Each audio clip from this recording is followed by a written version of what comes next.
Hello, welcome to Cooking with TJ. Today we're going to make quick and easy lemon orzo pasta with Parmesan and peas from the website ohsweetbasil.com. Reinventing the family dinner. After you get done scrolling through all the ads, you'll find the recipe at the bottom of the website. Here's what you'll need: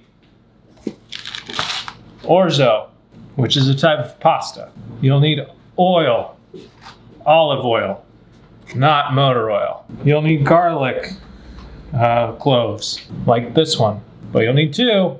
You'll also need some chicken broth, available at Target. You'll also need some peas.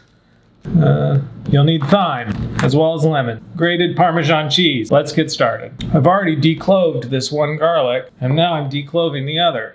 It's really annoying. It's a good thing my fingernails are really creepy and long. The secret to this recipe is in combining all the ingredients in the right order. I need 1.5 cups of orzo.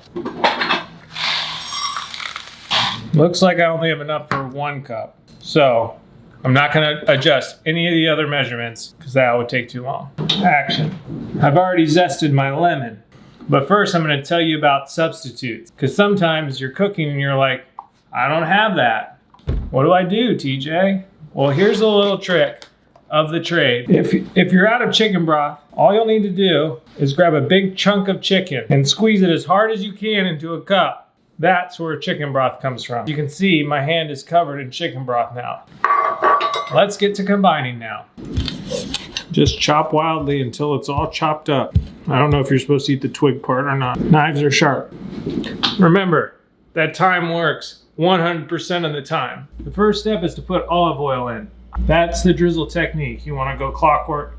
Next, you want to dump your orzo pasta in. Orzo can be a tricky pasta. It's not like spaghetti, it's smaller. And sometimes that makes it tricky. Short people are feistier than tall people. And that's the same with pasta, because they always say what's true in the kitchen is true in life. You want to mix it around like this with a wooden spoon, as we say in the fast-paced kitchen world. That's my timer. Now it's time to add the other ingredient.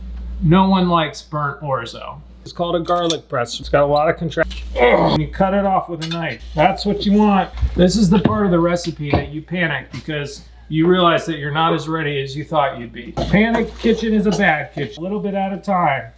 Ooh, that sounds sizzly. This is a great sizzly recipe. Oh, my eyes.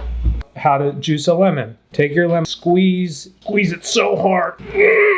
Please. Nailed it. As you can see, I've just diced some chicken. The recipe does not require it. For me, it always adds a flavor punch that my family loves. Parmesan cheese, more like yes please. Only 1 minute to go. Wow, this smells really good. It's showtime. That is very hot. We're gonna add the lemon zest and the thyme, the peas. Wow, TJ, you're a great cook. Where did you learn? That's a question people ask me all the time. I tell them the same thing. I taught myself everything I know. We're almost finished here. I'm just stirring up the last bit of Parmesan cheese. And just like that, I've made chicken and something orzo something. Lemon zestly orzo pasta. Best there ever was. Let's give one final look. Wow, steamy and delicious. That's all for today. Is chicken broth. It's like if they you'll need is chicken broth. It's like if they squeezed out the guts of a chicken. You have to pull off the skin. And it's a good thing I haven't clipped my fingernails. Time works 100%.